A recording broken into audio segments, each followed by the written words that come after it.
Everyone is hoping that Disney will learn from the success of K-Pop Demon Hunters. But what if I told you that it's not that Disney won't learn, but that they can't?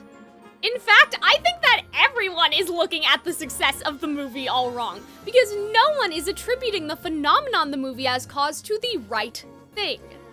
I agree with people saying, see Disney, we want romance again. We want female characters who have flaws beyond being adorkable again. We want real villains again. But this is not digging deep enough. I have been incredibly disappointed by Disney's recent movie musicals, and it hurts that much more because I was inspired to become a professional musical theater performer because of Disney. And so I've been doing actual research to find out where their issues truly lie. And now I want to share what I found out about K-Pop Demon Hunters versus Disney and the big differences between them. And for me, this was really impactful and transformative, and so I hope it'll be the same for you. You'll understand what I mean when I get there, but I hope that what I found is something that we can include in our conversations going forward, because I feel like it's something that the discussion here is really missing. This is Calxiyn here to make you care, and thanks to all my patrons and YouTube members who support me so you guys can learn something new without having to comb through 30 different sources like I had to do. One of the interviews pertaining to my research on the downfall of the Disney movie musicals only had 11 views when I first found it, and so spreading this to as many people as possible is very important to me because on the last video I did about this topic, so many people said that they had no idea. But you may be wondering, if this is a video about Disney not learning from K-Pop Demon Hunters, why did I say that everyone is looking at the movie's success all wrong? Why not just jump into talking about Disney itself? Why open myself to getting hundreds of comments starting with, well, I'm not looking at things all wrong, you're wrong? There's two big reasons. Right out of the gate while doing research for this video, I was bombarded by news articles and videos going for the most shallow angle possible and pitting this movie against Elio. I do understand the temptation since it just released, and the New York Times did declare a while ago that Pixar is damaged as a big screen brand. But to me, this would be like saying what Genshin Impact can learn from Disney Dreamlight Valley just because they're both live service games. If you just looked up from doing your Genshin dailies, maybe you can let us know if there is a very broad lesson. And I'm sure for Elio, there is a broad lesson they could apply there too. But it frustrates me because animation is not a genre. It is a medium of storytelling. The offering or need these movies provide and the demographics that they cater to are completely different. If people are going to make the comparison, I at least wish that they would interrogate the deeper issues at Pixar that these movies are a result of, instead of the surface level, oh, it's because of the bead mouth type takes. There is something interesting to dig into here, with K-Pop Demon Hunters being everything that historically Pixar has looked down on, a magical, fairy tale-esque, female-led musical. Because the feud with DreamWorks and Disney is more well-known, people seem to forget that Pixar had a set of, in my opinion, borderline misogynistic internal rules about their storytelling style, and that this was created in direct opposition to the Disney princess musicals. They basically went, let's make animation, but for the boys, which may have been an underserved market at the time, but now every company does that. Pixar's movies today remind me of companies from 10 years ago trying to reheat their nachos and rip them off. Put a pin in Pixar for later, but my hot take from this video that you should totally go watch after this one is that Pixar was doomed from its inception. Can you really say you have your own identity if your creative philosophies and principles only exist in opposition to someone else's? Being rebellious and contrarian against Disney is fundamentally incompatible with them being a part of Disney. Especially when they won't even let their directors tell stories that challenge a status quo. Because instead the company must prioritize the fragile feelings of conservatives and bad faith internet grifters because they will get offended if they see a boy wearing a pink tank top. And even though Pixar has made compelling stories in the past, these stories are still a result of a boys' club atmosphere and creative philosophies that need to evolve. And the sad part is that they did try. They tried to redefine their brand with stuff like Soul, Luca, and Turning Red, but then COVID happened, and Turning Red in particular got thrown under the bus. All of that to say that Pixar has bigger problems on a fundamental level that make bolder aesthetic choices, though maybe that's true, isn't going to fix. But YouTubers and journalists aren't talking about that. And Pixar has been a giant red herring since internally at Netflix, they do not give a fuck. They are considering K-Pop Demon Hunters to be coming for Disney's lunch, not Pixar's. Luckily, just as I was finishing my script, The Wrap gave me more evidence to support this, releasing an article stating that Netflix is referring to the project as its Frozen, or Disney Princess franchise. But even though we are getting closer now, I feel like the general discussion, especially by the media again, is very, very shallow. When comparisons between K-Pop Demon Hunters and Disney are being made, I feel like there's way too much focus on these audience-assigned AO3 tags almost that K-Pop Demon Hunters has. And I do think that asking the question of what is resonating with audiences here, what do audiences say that they want, is something worth discussing. I mean, my first degree was in marketing and communications after all. And speaking of what the people want, here's a list of everything that I agree about, but we would be here all day if I talked about all these points. So if anyone's curious, I do agree. But my belief is that if you gave this checklist to Disney and told them to make a story that has all of these things, that addresses everything that we want, it would still be just as mediocre as Moana 2 or as horrendous as Wish.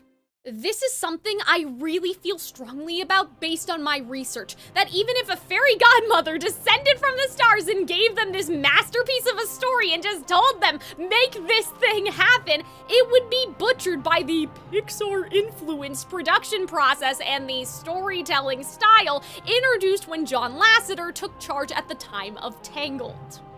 And even though a regular movie may fare better, I will dive into why this method of working, which was stupid to begin with and has only gotten more dysfunctional with time, is ruining Disney's musicals. What really frustrates me is that Wish and Moana 2 are not bad movies that just so happen to have shitty or mediocre music. They are bad musical movies. Tangled, Frozen, Encanto, and Moana were not successful because of this process. They were successful in spite of it. And you may think that's just semantics, but it's not. When in the company right now, there seems to be a prevalent mentality that they are making movies that just so happen to include songs, as if the music doesn't influence everything else about the story, not that they are choosing the medium of musical theater to tell their stories. When any musical theater legend would have told you that we make musicals because there is no other way that the story can be told. They just don't get it. They don't have that vision of seeing animation as the last great place to do a Broadway musical like Howard Ashman did. From a corporate perspective, it is true that K-Pop Demon Hunters made a lot of smart decisions in its aesthetic, its setting, its theme, character design, and so much more that I haven't even gotten into. But none of these tropes or decisions would have mattered if it wasn't for what I'm going to share with you. So now I can make my case for why I think Disney is really failing, and why I think that K-Pop Demon Hunter's biggest achievement isn't actually anything we saw on screen at all. So if you haven't seen my video about the downfall of the Disney movie musical, don't worry. I mean, it would mean a lot to me if you were to check it out after this one, but in order to compare K-Pop Demon Hunters to old Disney and current Disney, I am going to summarize that information for you. During the Disney Renaissance, Howard Ashman was sent the script for The Little Mermaid and wrote down all his musical character and dramatic suggestions. Then afterwards, Katzenberg, Clements, Musker, and Ashman revised the story format together to make The Little Mermaid into a musical with a Broadway-style storytelling structure. Beauty and the Beast was going terribly as a non-musical period drama, but then, just like The Little Mermaid, Ashman and Menken joined the director, screenplay writer, and producer in retooling the film's script. It was also Disney's first animated film to utilize a completed screenplay prior to storyboarding. This was not exclusive to Howard Ashman's time, and in that video, I share some stories from The Lion King, Hunchback, and Pocahontas, particularly about Stephen Schwartz. But I cannot stress this enough.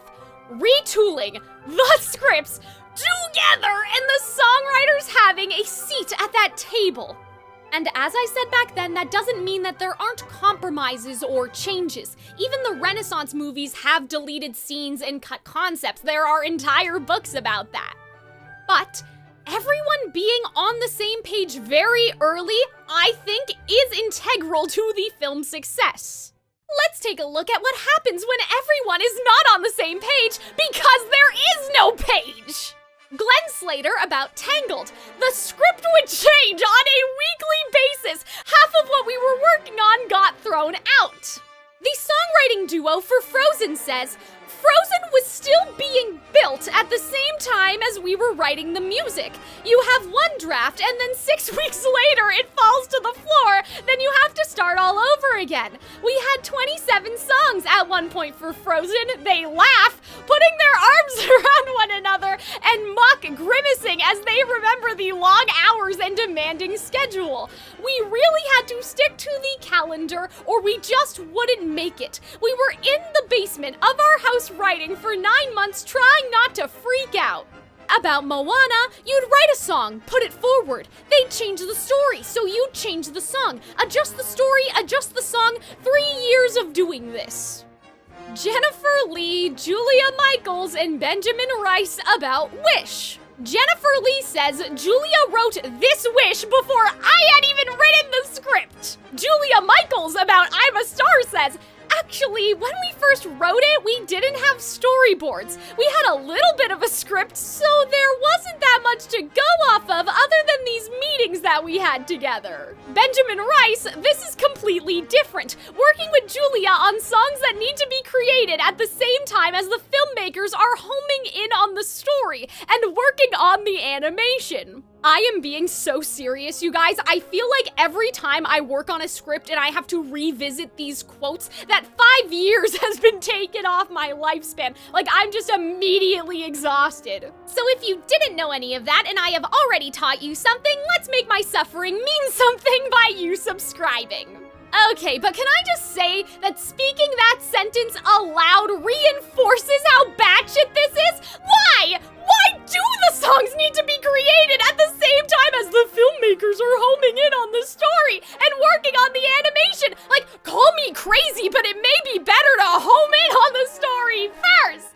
Especially when you are making a musical where these songs push the story forward, which the songwriters cannot do if you don't have a story because you don't have a script. Beauty and the Beast is the best animated musical of all time. Argue with the wall, I think that that is objectively true, and they had what? A fully completed screenplay! This cannot possibly be more cost or time effective. How could it be when you're burning money by having songwriters and animators redo things that they otherwise wouldn't have to redo if the script wasn't falling apart constantly? And that's without even considering what that does to morale. If this does not convince you, go watch the Frozen 2 documentary.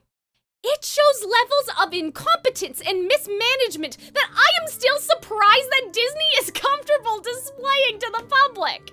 Like me, you will watch in horror as Jennifer Lee says she is frustrated that it's an extraordinary amount of work to get the music and the script to work together, and then pushes Show Yourself under the bus as the problem with this part of the story. Despite the fact that this part of the story only has a problem because she refuses to give the Lopez's the one piece of information that they are asking for in order to make this song work. Who is the voice calling Elsa? Despite the Lopez's having more compelling ideas than what we got, this voice was not decided on until 4 months before the movie released. The voice calling Elsa is what the entire story hinges on, including its themes. If you change that, it becomes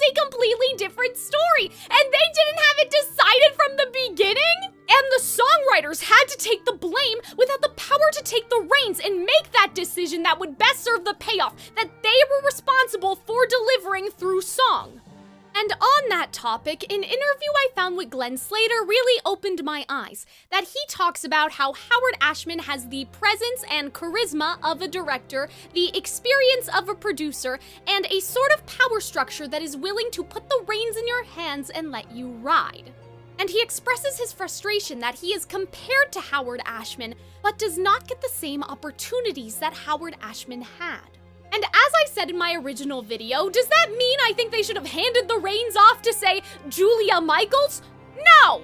It was understood during the Renaissance that the directors, songwriters, and scriptwriters needed to collaborate together and that their roles were equally important. Because when you are making a musical, the songs are the screenplay. This isn't a collage where you can just take clippings from one magazine here and a completely different magazine there and put it together on top of what you already have. Musical theater is a team sport. But now the opportunity to retool the script together is gone. The scripting, the songwriting, the animating, it's just all happening at once and stuff is falling apart as they're creating it. But it isn't just a matter of opportunity. It's also a matter of creative philosophy or attitude, and how these two things feed off of each other.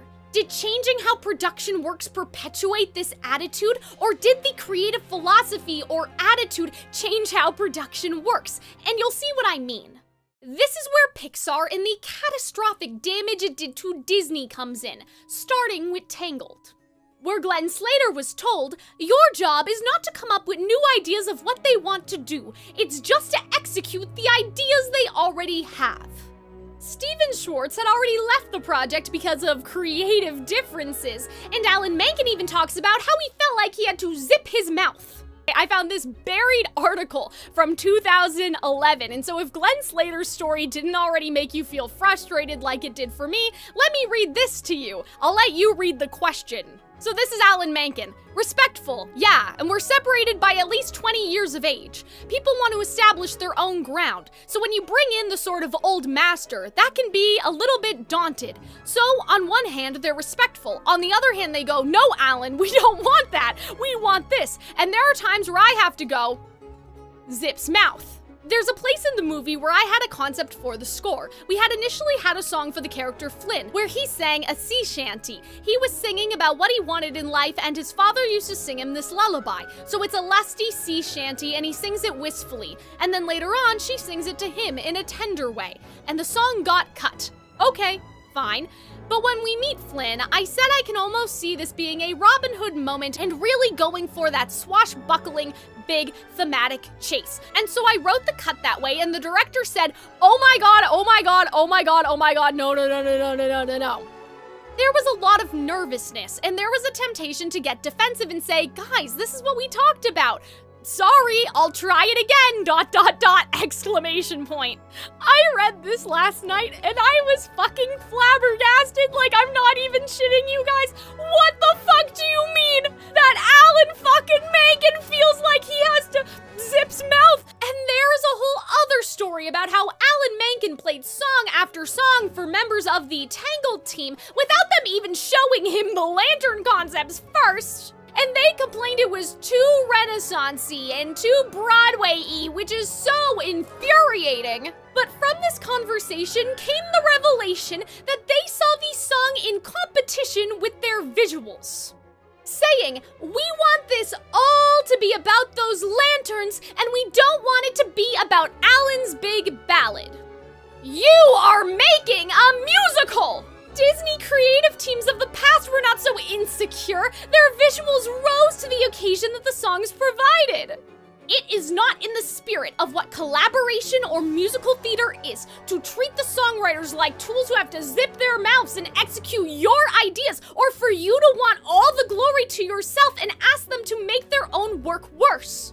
Songwriters are storytellers. Everything should be in service of the story first, not everything revolving around the visuals. It's not a tech demo, this is a musical! And in my original video, I talk about how Disney is more obsessed with realism these days than telling a good story. And this started with Pixar and Tangled because they wanted to prove to their competitors that they could make a visually stunning 3D fairy tale. All throughout production and press interviews, they were hyping up, oh, the lantern scene is gonna be the most beautiful thing that you've ever seen.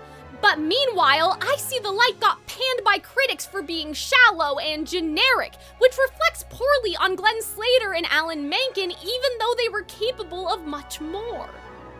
Imagine if Howard Ashman was told to just execute the boring Beauty and the Beast period drama brainlessly. It's ridiculous.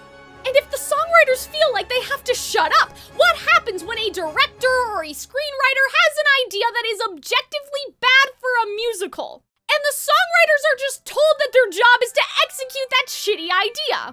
We actually know, because even though Lin-Manuel Miranda got a bit more freedom working on Encanto, the directors refusing to listen to him and wasting everyone's time is treated like a funny story, when this is disrespectful and rude.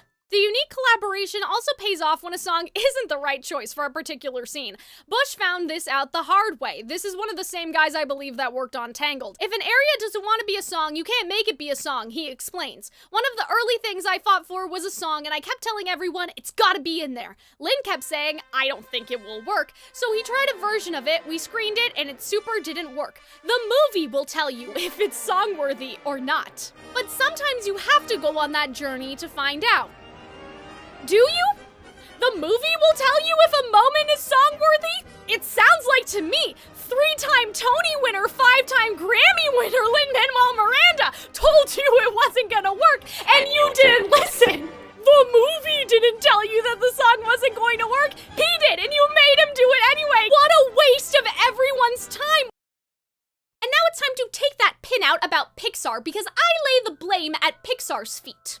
Some of you are not going to like this because I'm right, but Pixar's creative philosophies were built on immature, Peter Pan-esque, man-child type mentalities like, oh, girls have cooties, fairy tales and breaking out in a song is stupid, their femininity and even the way girls play with toys ends up being the butt of the joke. You can see this immaturity in the stuff like, of course boys will want to go see it. She rejects love. She's not like the other princesses. She has a bow and there are bears fighting in it. She's not like the other girls. And it is this kind of mentality that facilitates an environment where producers can openly talk about how the mention of princesses, kingdoms, and God forbid, mother-daughter relationships make his eyes glaze over and are all words he doesn't like to think about. They had internal rules like no singing, no happy little village, no magic, no love story, no princesses. John Lasseter being placed in charge of the studio didn't just change how they work, but Pixar staff, their rules, their storytelling sensibilities and creative philosophies, their immaturity and their egos were brought on to work on Rapunzel. Which, if you didn't know, got turned into Tangled because think of the men and their fragile masculinity if they go see a movie called Rapunzel. Let me know in the comments what you think the Little Mermaid would be called if it got the Tangled Frozen Wish treatment naming conventions that we have today. You also have them publicly shitting on the advice a songwriter that Disney had consulted during Toy Story had given them. And this seems to be a pattern. One of them retells this as a funny story during his TED Talk. There is no joke here, it's only, that person was stupid, ha ha, we were right. And I want two things to be very clear. One, I don't think that Toy Story or the other movies after needed to be musicals. And two, even though it's frustrating, I don't think that these people are rubbing their hands together like supervillains. I mean, maybe John Lasseter, but like, this is what they're willing to say in public. Shouldn't that set off an alarm bell for somebody? Think about the attitude that trickles down from the top, that festers in this company culture when the moral to this story is the songwriters don't know what they were talking about, we were right. There is this self-admitted arrogance and stubbornness that just because they were right this one time, it means that they always know better. They aren't willing to listen until the movie tells them that a song doesn't belong there, instead of listening to or having mutual respect for the other artists that are working on this project together. It's so funny to me that they're so snarky about magic and fairy tales, where they're the ones that are buying into this like misty tinkle woo-woo bullshit that the movie is a real entity that'll show you the way if you just look hard enough. And about Pixar, Alan Menken said, as several Pixar employees being in charge for Disney and the sensibilities being changed, Menken thought of it as his biggest creative challenge. He said that finding a way that we could wed musical theater storytelling with the Pixar style of storytelling was primary. Shouldn't the company called Disney focus on Disney style of storytelling? He goes on to say in multiple interviews that Tangled is a hybrid, that it could become a musical if people respond to the songs that way, but it could also be something that exists without songs. Musicals are not supposed to be able to exist without songs. If you have made a musical like that, you have failed. Because musical theater is not a genre, it is a medium of storytelling. And by the way, even though production was a little bit different for Moana 2, Mufasa, and Snow White, this is also why those movies do not work. On one end, we have Julia Michaels not even having scripts to look at, and on the other end, we have the scripts being fully written without the songs, and then the songwriters being told, yeah, your song goes here, good luck! And the script not getting retooled to account for that song. For Moana 2, because it was originally a TV show, TV shows tend to work a little bit different. And the Frozen duo actually talks about this, but in reference to WandaVision as well, where they say that instead of being an architect, it was more like decorating the lobby. And I can't speak to WandaVision, it's also not like a musical, so, you know, it might get away with a little bit more. This is also why I have the hot take that TV shows can be musical, but they can't be musicals. Anyway, this is why the songs in Snow White and Mufasa do not matter. The script was written to function without the songs, and so it does. These songs don't influence the story whatsoever because it's not allowed to. So you have these songs where the audience would expect emotional progression or a decision being made or any kind of payoff, but instead, the songs don't take us on a journey. We just stew in a vague feeling with no transformation, no reveal, no resolution, because how can they have one if that doesn't line up with the script just picking up where we left off? Once again, I do recommend my previous video because I haven't even scratched the surface, really. This script had to be cut down so much because I wanted to stick to what was important, but based on the research from back then and what we've heard since about Mufasa and Snow White, I see two extremes here. There's doing everything at the same time, which is stupid and even at its best causes unnecessary hardship on everyone in production, not just the songwriters, but everyone else as well. Again, we see that in the Frozen 2 documentary. And then on the other end, more so with the live action films, we see song go here without retooling the script, which is antithetical to what a musical is. Now we can finally talk about K-Pop Demon Hunters, and if you've made it this far, thank you for caring, thank you for supporting my channel. I know that, that was a lot to get through, and so you may be wondering, where's the K-pop in the K-pop part of this video? But I did feel like it was really important to go through all that, and you guys will get what you came here for. You'll understand why. But if you want to take your support a step further, you can bestow a like on this video, leave a comment, or share it with a friend that you may think will enjoy it. All of that tells YouTube, this is a channel worth watching, but I wouldn't be able to do this at all without my patrons and my YouTube members, so thanks to them again for allowing me to make videos like this, videos that matter no matter how many people see them. And thanks so much to Butsy Chen for the super thanks. I wasn't sure how to say your username, I'm sorry, but this really meant a lot to me, especially because I did want the Disney movie musical video to do a little bit better. Not just because of the revenue, even though it would have been nice considering how much, I worked on it and everything, but just because I wanted more people to know, and so I really dreamed of one day this video will get 1 million views, So to see people still coming back to it and appreciating it 6 months later, when in my head I feel like that dream is dead, it just really, really means a lot to me. If you like the sound of getting early access to my videos, having your say for what I make next, and supporting all of my content, including my own future original song projects, consider joining them. But now let me pay off what I promised and what we have been progressing towards. In this Mashable article, they say, before a single hook or beat drop was written, the team built a story-first blueprint. Every emotional arc, character trait, and turning point had to be mapped out to determine where music could elevate the narrative, and what kind of song each moment demanded. Genre, tempo, top line, and even who should carry the course all stemmed from that scaffolding. Eisendrath says, early on, we really decided that there are two kinds of songs in this film. One is diegetic, live performances that the characters are aware of. The other is more internal monologue, things that the characters can't say out loud, but that come through in song. K-pop doesn't usually do that second part, storytelling through song, so that was an opportunity. We had to create lyrics that sounded like the characters and moved the story forward. We created prompt sheets in collaboration with the directors, monologues from the characters' POV, notes on structure and timing, a vibe board of K-pop influences, and then spent time shepherding both the songwriting and how it interacted with the picture. But my goal and role was really to let these artists create the thing that only they can create. I am not a Korean K-pop artist, so I really wanted to understand their world.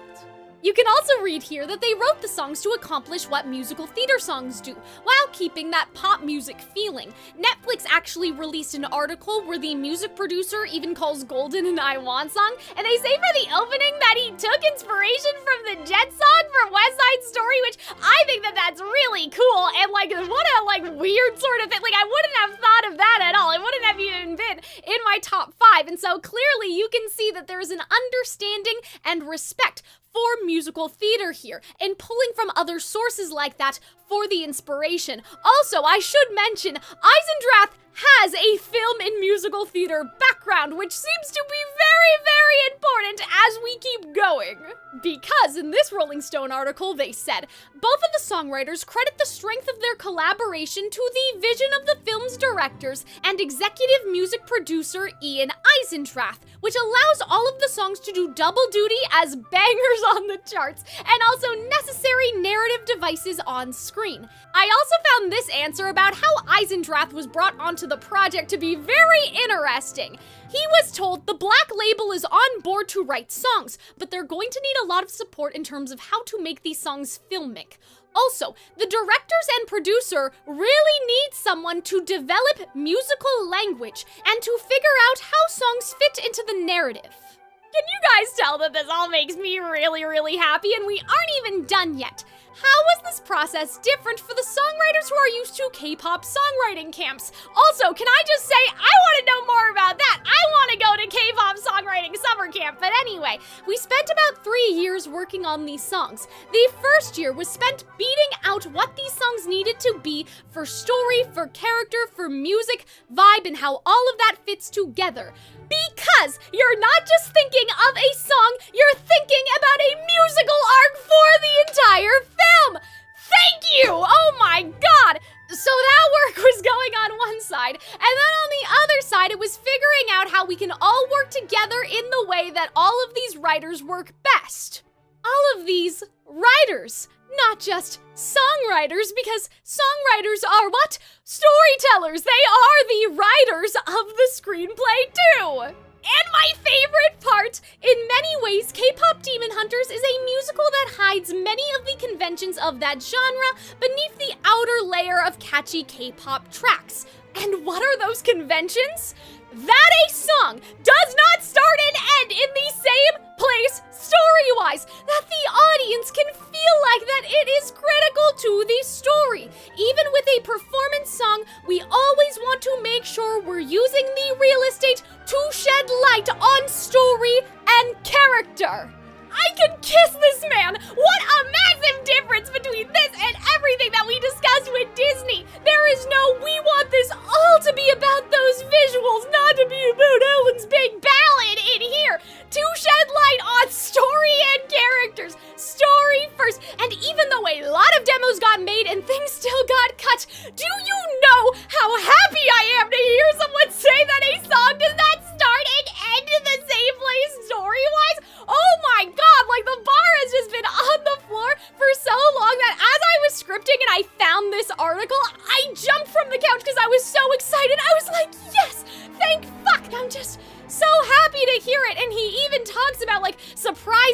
inevitable, like all these concepts that we talk about on the channel that like nobody else is talking about in these Disney interviews. They're too busy going, well, oh, the movie will tell us if a spot is song-worthy and whatever the fuck, right? Like if I were Disney, I would be offering this man the moon on a string to come in there and fix their shit.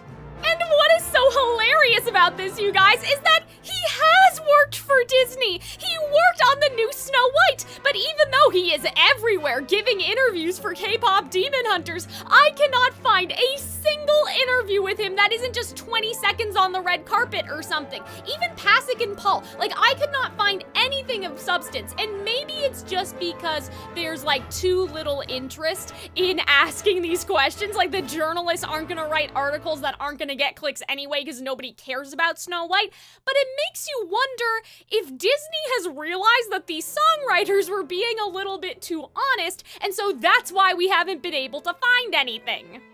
But to me, this clearly proves that this isn't a problem with the talent. This guy, he's not like Barlow and Bear, where they had to get songwriting books, basic songwriting books from Lin-Manuel Miranda, right? And so clearly this person is competent, but were they handed the reins to be able to do what they did on K-Pop Demon Hunters with Snow White? I feel like based on what we know for the live action, that it's Songo here, I feel like the answer is no, especially when they're talking about how they perfected a pipeline approach for K-Pop Demon Hunters that they can use for sequels and the like. You have to wonder what he would have to say about the pipeline that Disney and Snow White has. And I find this to be so beautiful. Everything shaped everything, and that is what is so cool about developing a music-driven movie. The depth of the story required the songs to go there. The lyrics had to forward story, but the songs also informed animation and plot. I would talk about this for an hour if you guys would let me, but what valuable insight that I hope that you guys will really take to heart like I did. You cannot achieve that with Song Go Here. You cannot achieve that with your job is just to execute the ideas they already have. Collaboration, creativity, vision, respect, story informing songs, songs informing animation and plot. Like this interview literally healed something in me. I hope that now you understand why I had to harp on Disney's production stories for so long. And it just occurred to me now that some of you may be like, but Cal, of course when they're being interviewed, they're going to talk about the process positively, but I raise you the fact that like none of what I talked about in the Disney production stuff was secret information. It's not like I have a secret informant who like gave me a leak or something. This is literally what they were saying back in 2010, back in 2013, like nobody noticed it. The positive stories that they do have are sandwiched in between these negative ones. And it's like they've been waving the red flag all of this time and just like nobody picked it up. I don't know why. And this is why I said it was an Ouroboros, that Disney's pipeline is exacerbating the negative attitudes towards incorporating the musical elements, but also the negative attitudes influence the pipeline and what people think is important when making a movie musical. And this proves to me that things do not have to be this way, no matter what excuse they give you. Oh, well, it's not the Renaissance anymore. Oh, well, 3D is different. K-Pop Demon Hunters kills any excuse that Disney could have. When you work with other people, it needs to become their story as well as yours. The way you get a masterpiece is everyone contributing their unique talents and skills to the final picture and being able to give themselves authentically to that story instead of being told, song go here, or to execute ideas like robots. How can there be a little piece of the artist within this film, within this story, if you will not let them be storytellers or be artists? And that leads me into what may be the most important lesson for this video. One or two people were surprised at my deep love for K-Pop Demon Hunters, and I think it's because they wrongly conflated my hatred for Disney going the pop route for projects where it doesn't make any fucking sense, with hating Wish simply for having pop music. What I hate is that pop music is not a choice in Wish or Snow White, and that instead of developing a unique musical language that works for that particular story, pop was used as this dirty and fast way to instant success. It is an airbag meant to cushion the blow if the movie bombs. The Little Mermaid and Aladdin and Beauty and the Beast all sound really different from each other, even though it's the same composer and the same lyricist. And that's because they knew that a musical language had to be developed to suit the film. There is no creative or artistic reason why Snow White, which was originally inspired by operetta and is still set in fairy tale Germany, to have recruited Pasek and Paul to poorly plagiarize themselves and reheat The Greatest Showman's nachos. It is impossible for Wish to be a celebration of 100 years of Disney in Disney fairy tales while tossing aside the songwriters who saved Disney from bankruptcy.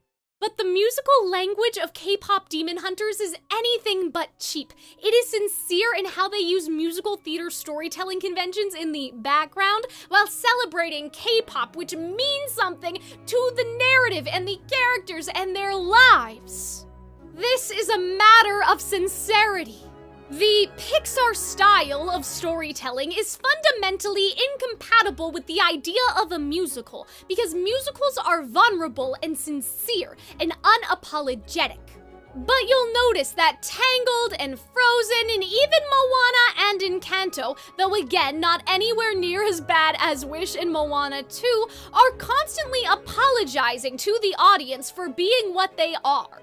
Pixar's approach of, "Hi, that's me, you're probably wondering how I died," and "opening number, that's stupid, I'm gonna do meta commentary about how ridiculous fairy tales are," which started with Tangled, is so deeply rooted that Disney cannot celebrate themselves because they must wink at the cynical audience and make fun of themselves to be relevant.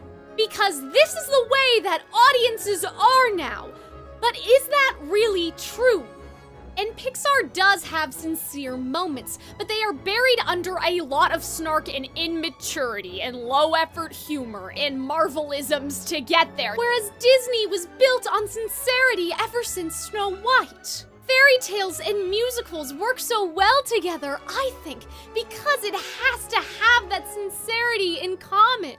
Suspending your disbelief when you see a pumpkin turn into a carriage or a puppet become a real boy is not so different from believing a character when they break out into song, that is just natural to them. And so if someone makes a joke about how stupid it all is, it just ruins that magic. But K-Pop Demon Hunters never apologizes for being what it is. Instead of belittling itself to make a non-musical theater or K-pop fan audience more comfortable, they use diegetic music to slowly ease people in and endear the audience to the idea into this world. And this provides something that Disney's own legendary animator said every film needs to be built on in order to be successful, but it's something that Disney has forgotten. You see this thing in every single element, whether it's lighting, environments, character designs, dialogue, and of course in the music. And you cannot get this thing through your job is to execute the ideas they already have or song go here. You can only get this thing if everyone is able to sincerely pour themselves into the work. So what is it? Warmth is the hallmark of Disney films. Warmth in personality, in relationships, and in story construction. And musical theater songs took Disney's concept of building in warmth and transformed it, building in warmth and darkness in the most memorable way possible, through a song that we can take with us wherever we go. So when I talk about what Disney has forgotten, it is warmth. And so if you have been watching the movie over and over and over again, and you're not the type of person who usually does that, like me and Hunter, you have thought this movie was good, it had a lot of problems, we talked about the problems in another video, but what is so compelling about this? What is resonating with us so much more? Then say, for example, for me, Rapunzel's my favorite Disney princess, but I never go back and rewatch the movie. I may rewatch the TV show, I listen to some of the songs sometimes, but usually I listen to the songs from the TV series a lot more. I have never rewatched Tangled as much as I have rewatched this. So what is it? What is so addictive almost about K-pop Demon Hunters? And I think it is that warmth. Modern Disney has these pockets of warmth, but they don't allow the moments to exist without a character cracking a joke at the expense of the older films or making some sort of meta commentary like, oh, if you have this, this, and that, you're a princess, you can't marry a man you just met, whatever. There is no warmth in that snark, in cynicism, in making things middling and safe.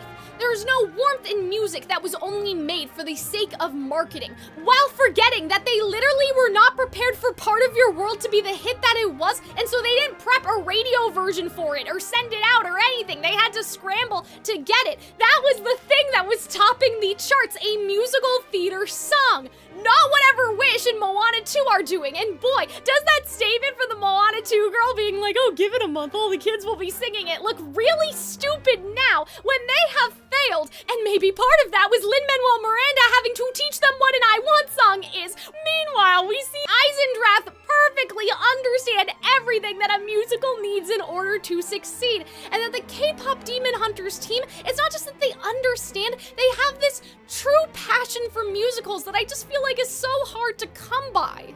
And the Disney Villain Bible adds that for great warmth, you also need great darkness. But because Disney cares more about making good role models compared to compelling protagonists, and for their villains have been straying away from making truly evil, menacing characters who cause suffering, injustice, and hardship, the heroes have no internal flaws to overcome, no emotions to struggle with, and nothing externally that is menacing or dark enough to really fight against, to be that light in the darkness. But when I say that Disney can't learn from K-pop Demon Hunters, it's not just because it would take these radical changes to restructure the pipeline, but because Disney made a choice a long time ago to have their cake and eat it too. That since Pixar and DreamWorks have been mocking them, Disney decided to preemptively defend themselves by doing it first in every single new movie, while also still wanting to make the fairy tales that they're known for. And as I mentioned earlier, you have to wonder, is an environment where everything that the creative teams loved and grew up with, fair game to be mocked, going to encourage sincerity in storytelling? If there is this mandate for self-deprecation in the movies themselves, and outside of those movies, even people like Alan Menken are gonna be shot down by directors saying, oh my god, oh my god, oh my god, no, no, no, no, no, which is so fucking rude, by the way. If people are saying that their eyes glaze over at the mention of princesses, kingdoms, magic, and might I remind you, mother-daughter relationships, that is something that they don't like hearing. Why would anyone even risk sincerity? Why would anyone feel comfortable pitching something sincere? There are just too many interests now, and they will try everything before they try that sincerity. I mean, when you think about it, they already have, right? They actionified the names of the fairy tales, they injected this snark into the scripts, they've added all this meta commentary about themselves to appease people that were writing bad faith BuzzFeed articles in the first place, you know, to appeal to this fake, performative feminism, and now on the other end, they are sanding down compelling themes in fear of alienating bigots. They are manufacturing characters so parents don't have anything to complain about and won't have anything to criticize, and the list just goes on, and of course they tried the pop music. This is a quote from Glenn Keane after he resigned from Disney, his experiences during the production of Tangled influencing his decision, saying, I did work on it for 5 years, but it came at a time where there were so many changes in management, everything just kept changing, and there would be another version of the story. There's so many interests in a big company, and I experienced that very much with Rapunzel, how many different focuses of management and interest were in the changes of that story. And he said that he wanted to live creatively without walls. And if losing Glen Keane, who had been there since before the Renaissance, who was mentored by Disney's 9 old men, if losing him after he spent 37 years there wasn't the wake-up call, I really don't know what would be.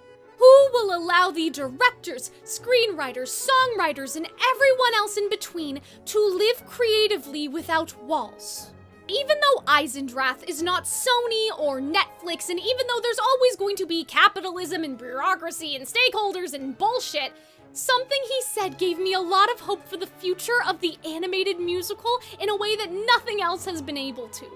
Looking back on his experience on K-Pop Demon Hunters, Eisendrath admitted that one of the things that really surprised him on this film was how it proved to him that everyone can be and has the innate ability to be a storyteller. To live creatively without walls. Maybe it starts with the walls built between us as different types of artists. And not only do we need someone like Eisendrath to come in and do that, develop the language so that can happen between us, but we also need to become that person. Because we need to tear down the walls that we put around ourselves too. We need to stop saying, oh, I'm just a whatever your role happens to be. And we cannot believe in our innate ability as storytellers without sincerity and fostering and encouraging that same sincerity in others. Because how can we challenge the pipelines and the status quo and the way things are done if we don't believe in ourselves to begin with? This has been Calxiyn caring way too much, and I hope now you care too to share this message and live creatively without walls.